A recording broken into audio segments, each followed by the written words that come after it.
y a un monument à Genève qui représente une énorme chaise brisée. Il se trouve juste de l'autre côté de la rue de l'organe premier mondial pour le droit international et la coopération, les Nations Unies. La jambe manquante reflète la puissance destructrice des mines terrestres, mais elle pourrait tout aussi bien symboliser l'état de l'Organisation des Nations Unies elle-même. Ses piliers principaux sont brisés. Il suffirait d'une poussée et tout s'effondrerait. Mais ce n'était pas toujours le cas. Fondée en 1945, l'Organisation des Nations Unies était censée être un forum pour toutes les nations, avec pour mission de promouvoir la paix mondiale. Mais avec des conflits qui font toujours rage dans de nombreux coins, certains soutiennent que l'Organisation des Nations Unies a désespérément besoin de réformes. Le système est vieux et désespérément dépassé. Il fait écho à une époque révolue où quelques pays, dirigés par les États-Unis et certains États européens, menèrent la danse. L'Organisation des Nations Unies ne reflète plus les réalités complexes du multilatéralisme d'aujourd'hui, c'est pourquoi beaucoup la voient comme une institution mourante, à tel point qu'un nombre croissant de dirigeants politiques ne participent plus à l'ouverture de la session annuelle de l'Organisation des Nations Unies en septembre, car elle manque de poids politique pour construire un consensus lorsque le droit international est bafoué. Oui, le système n'est pas parfait, il ne fonctionne même pas correctement. Mais à une époque où le monde se divise en coalitions et en blocs, les Nations Unies sont peut-être maintenant plus importantes que jamais. Et bien qu'ils puissent avoir les pieds cassés, ils restent encore l'épine dorsale du monde.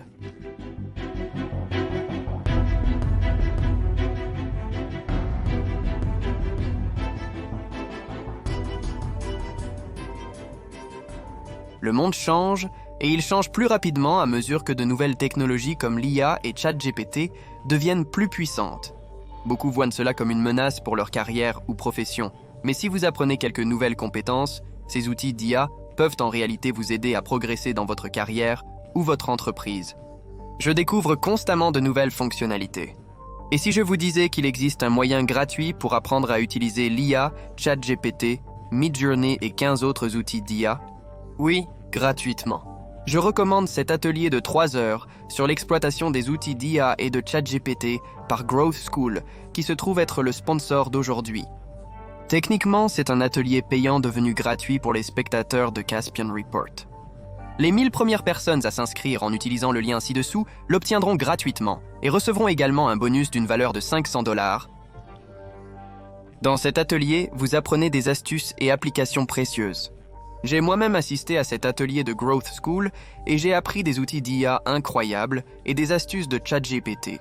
Je lui attribuerai 5 sur 5. Vous apprenez à automatiser des tâches pour booster votre carrière et entreprise, simplement du contenu formidable.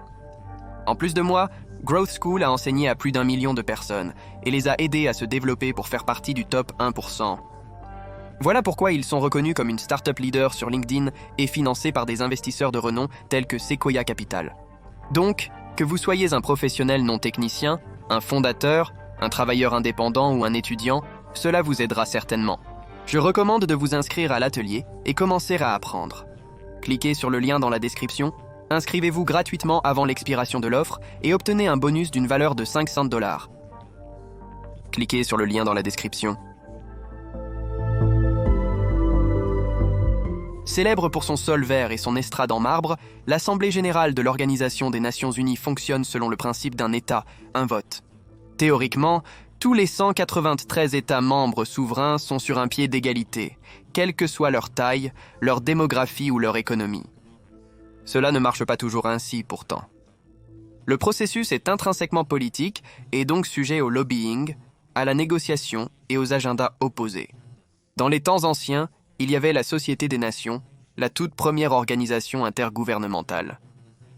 Fondée en 1920 après la Première Guerre mondiale, son objectif principal était de promouvoir la coopération internationale et de prévenir les conflits futurs par la diplomatie et la sécurité collective. Cependant, la Société des Nations a perdu de son attrait avec le temps et s'est finalement avérée inefficace pour prévenir la Seconde Guerre mondiale. Néanmoins, malgré ces lacunes, la Société des Nations a réussi une chose, favoriser l'idée d'une communauté internationale. Le conflit était et est toujours une partie ineffable de la nature humaine. Même après 2 guerres mondiales, il était indéniable qu'il y aurait encore plus d'affrontements armés. Mais la Seconde Guerre mondiale avait été une affaire si éprouvante et coûteuse qu'il devait y avoir un moyen plus abordable de mener des conflits. D'où l'idée fondamentale derrière les Nations Unies était de substituer la guerre à la diplomatie. Les nations résoudraient leurs différends par le dialogue, pas par les armes à feu. Outre les implications morales et éthiques, la diplomatie était donc, en fin de compte, un moyen d'hostilité plus pratique et plus abordable.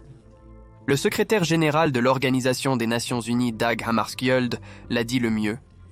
Les Nations Unies n'ont pas été créées pour nous emmener au paradis, mais pour nous sauver de l'enfer. Suite aux conférences de Moscou, Téhéran et Yalta, les puissances alliées ont convenu de ressusciter une version plus complète de la Société des Nations. Ainsi, en 1945, un nouveau forum pour la communauté internationale a été établi avec l'adoption de la Charte des Nations Unies. Des représentants de 50 pays ont assisté à la conférence de San Francisco et ont rejoint la nouvelle organisation. Cependant, suite à la décolonisation de l'Afrique et à l'effondrement de l'Union soviétique, le nombre d'États membres a grimpé à l'actuel 193. Pendant ce temps, le document fondateur, la Charte des Nations Unies, sert de constitution à l'organisation, décrivant ses principes, son but, sa structure et son fonctionnement. Il établit également les 6 organes principaux des Nations Unies, y compris l'Assemblée générale, le Conseil de sécurité, la Cour internationale de justice, le secrétariat, le Conseil économique et social et le Conseil de tutelle. L'Assemblée générale est le principal organe des Nations unies. C'est là que tous les États membres sont représentés de manière égale. Des petits pays comme la Moldavie, aux grandes puissances comme la Russie, chaque État obtient une plateforme pour discuter de divers sujets et chaque État obtient une voix. Cependant, les résolutions de l'Assemblée générale sont des recommandations non obligatoires, ce qui signifie que ce qui est décidé n'est pas juridiquement contraignant. Le Conseil de sécurité est un peu plus profond. Ses 15 membres sont responsables du maintien de la paix et de la sécurité internationale. Le Conseil a le pouvoir d'imposer des sanctions, d'approuver des missions de maintien de la paix et de passer des résolutions juridiquement contraignantes sur des questions liées à la sécurité mondiale. 10 des 15 membres du Conseil de sécurité sont élus par l'Assemblée générale pour des mandats de 2 ans, mais les 5 autres sont des membres permanents. Au moment de sa fondation, les membres permanents comprenaient les États-Unis, l'Union soviétique, le Royaume-Uni, la République française et la République de Chine. Depuis lors, beaucoup de choses ont changé. Le siège de l'Union soviétique a été remplacé par la Fédération russe, tandis que le siège appartenant à la République de Chine est maintenant détenu par la République populaire de Chine. Non seulement ces 5 nations sont les principales puissances nucléaires du monde, mais elles détiennent également le droit de veto au Conseil de sécurité. En utilisant leur veto, ils peuvent bloquer les résolutions et décisions proposées par d'autres États membres de l'Organisation des Nations Unies, quel que soit le nombre d'autres nations qui les soutiennent.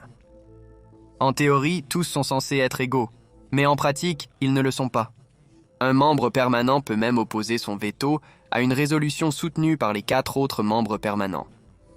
Par conséquent, pour que le Conseil de sécurité fonctionne correctement, tous les 5 États membres permanents doivent être d'accord. Cela semble peu pratique, et ça l'est. Cependant, lorsque la Charte des Nations Unies a été mise en place, l'objectif principal était d'inciter les grandes puissances à participer à l'organisation. Le veto était donc un moyen d'empêcher les grandes puissances de s'abstenir ou de se retirer de l'Organisation des Nations Unies si leurs intérêts vitaux étaient menacés, ce qui avait précisément été la chute de la Société des Nations avant elle. Et ainsi, les 5 membres permanents se sont vus attribuer un pouvoir disproportionné, et cette situation est restée telle qu'elle depuis lors. De plus, il y a la Cour internationale de justice, basée à La Haye. C'est l'organe judiciaire principal des Nations Unies. Elle est responsable de régler les différends entre les États et fournit des avis consultatifs sur les questions juridiques qui lui sont soumises par l'Assemblée générale, le Conseil de sécurité et d'autres organes de l'Organisation des Nations Unies. Ces jugements sont contraignants pour les parties impliquées. Cependant, l'exécution ne fonctionne pas toujours comme prévu, car chaque partie a tendance à interpréter le résultat différemment. De plus, Les décisions sont rendues à la majorité relative et ces 15 juges sont élus par l'Assemblée générale des Nations unies pour des mandats de 9 ans. Diriger une organisation aussi grande et complexe que les Nations unies n'est pas une tâche facile. L'organe principal responsable de l'administration quotidienne est le secrétariat. Son président est le secrétaire général, qui à son tour est nommé par l'Assemblée générale sur recommandation du Conseil de sécurité pour un mandat de 5 ans. Le secrétaire général est le représentant principal de l'Organisation des Nations unies. Il y a eu jusqu'à présent 9 secrétaires généraux et son bureau emploie environ 38 000 personnes, tandis que 112 000 autres travaillent sur le terrain en tant que contractuels.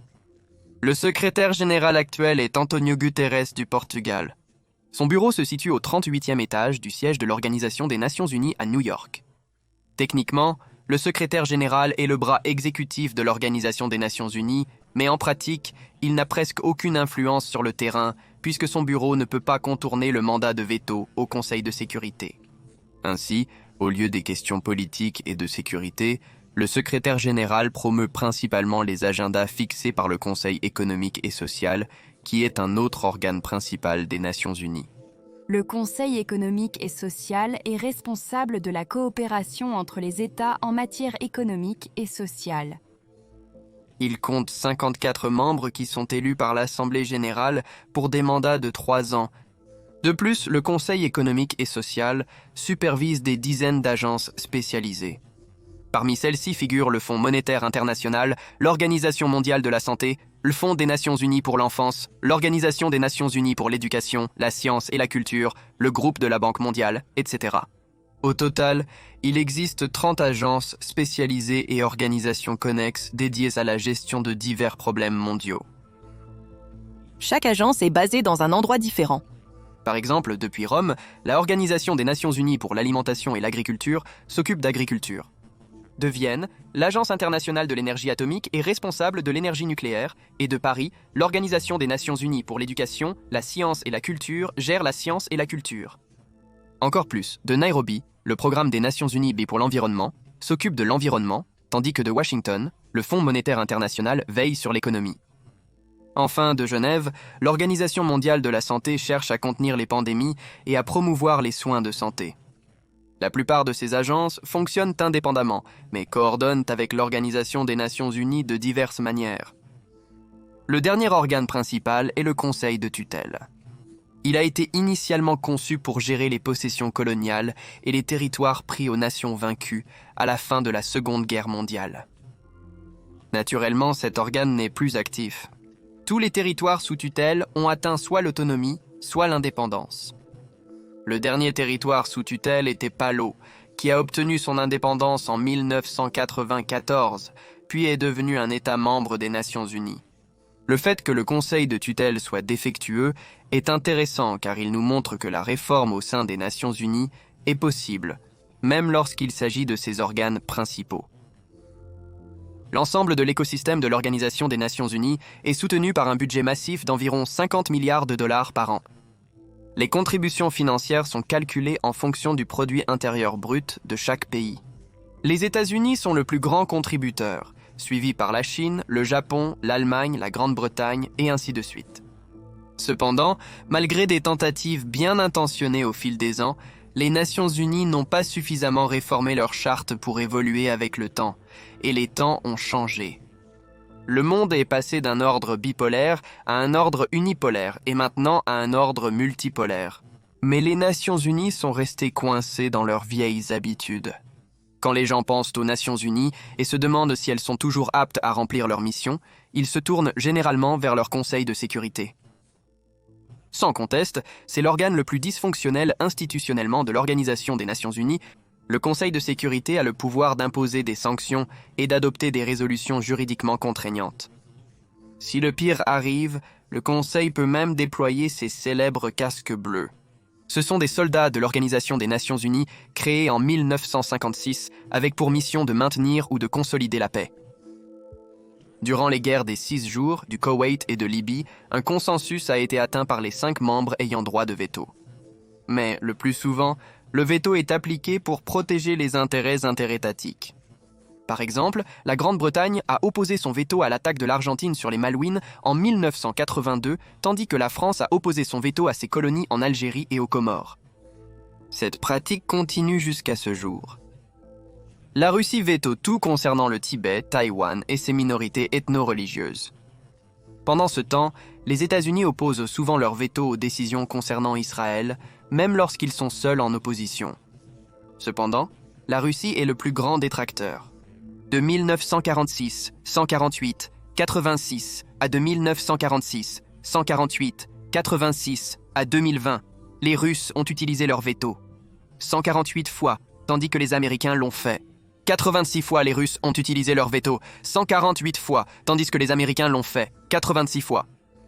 Pour plus de contexte, la Grande-Bretagne, la Chine et la France ont utilisé leur veto respectivement 30, 19 et 18 fois. Les ambassadeurs russes brandissent aussi souvent leur veto, qu'ils sont connus sous le nom de Nietmen, au siège de l'Organisation des Nations Unies. Aujourd'hui, les intérêts et les idéologies interétatiques ont créé un fossé presque insurmontable entre les 5 puissances disposant du droit de veto. La Russie et la Chine ont tendance à faire équipe d'un côté, tandis que l'Amérique, la Grande-Bretagne et la France forment un front de l'autre. Encore et encore, le Conseil de sécurité a échoué à prendre des mesures sur l'Ukraine, Israël, le Yémen, la Syrie, le Soudan et d'innombrables autres conflits parce qu'un ou plusieurs membres permanents ont la gâchette facile pour le veto. En raison de cela, si le Conseil de sécurité doit fonctionner de manière compétente et rapide, ses pouvoirs, fonctions et adhésions doivent être repensés. La composition entière du Conseil de sécurité et de ses membres ayant droit de veto est défectueuse. Elle remonte à une époque où les 5 nations se trouvaient du côté gagnant d'un conflit mondial il y a presque 80 ans. Pour beaucoup, il est difficile de défendre une institution aussi exclusivement élitiste. Certaines des puissances régionales et mondiales que nous reconnaissons aujourd'hui n'étaient même pas sur la scène politique. Lors de la création de l'Organisation des Nations Unies, l'Allemagne, le Japon, le Brésil et l'Inde n'ont pas de droit de veto. Certes, les 2 premiers étaient du mauvais côté de l'histoire lorsque l'Organisation des Nations Unies a été formée, mais il n'y a également aucun droit de veto pour l'Afrique, l'Amérique du Sud ou même le Moyen-Orient. Compte tenu de la répartition inégale du droit de veto, le Conseil de sécurité ferait mieux soit d'augmenter le nombre de membres permanents, soit d'abandonner complètement le concept de veto.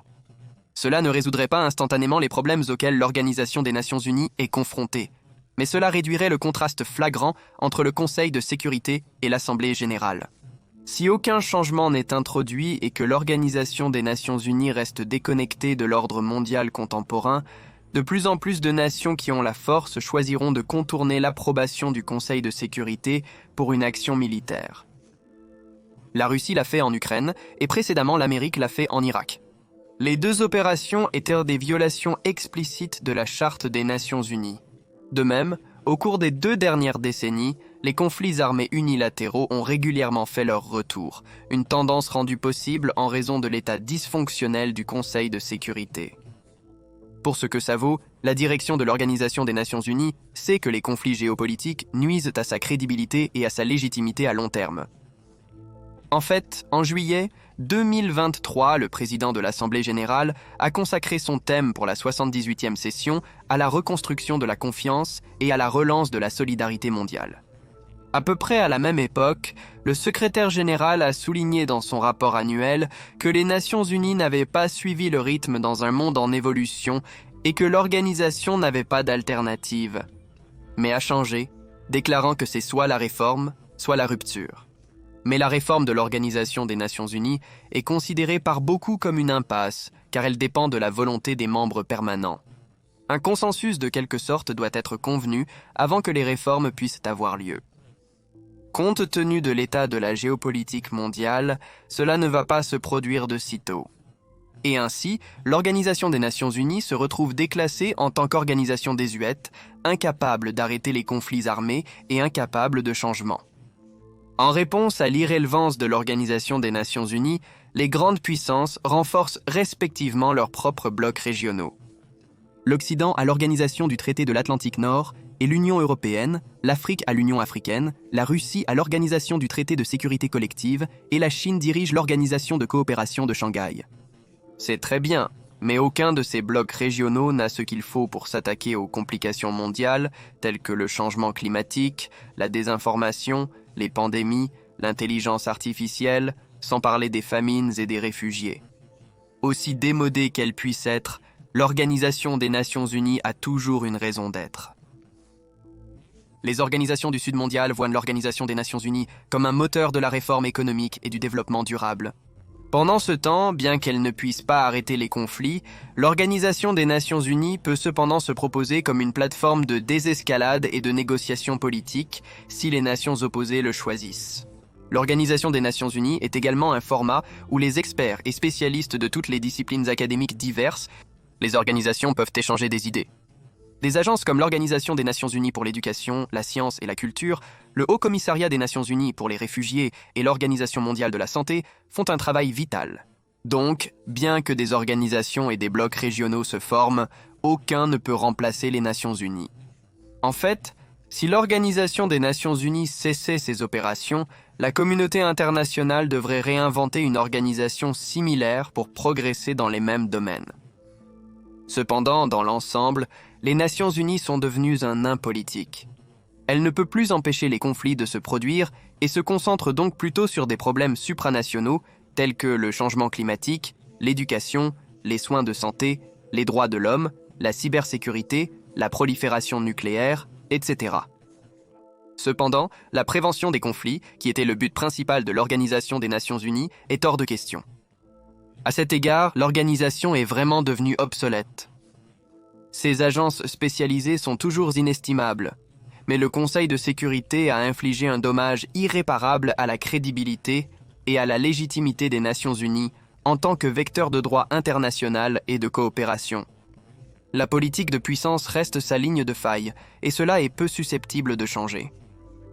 En fin de compte, l'échelle du pouvoir fait partie de l'ordre naturel des choses. Ceux qui sont en bas de l'échelle regardent toujours vers le haut, ceux du milieu s'efforcent de grimper plus haut, et ceux du sommet continuent de donner des coups de pied à tous ceux qui sont en dessous. J'ai été votre hôte Shirvan de Caspian Report. Merci d'avoir regardé et Saral.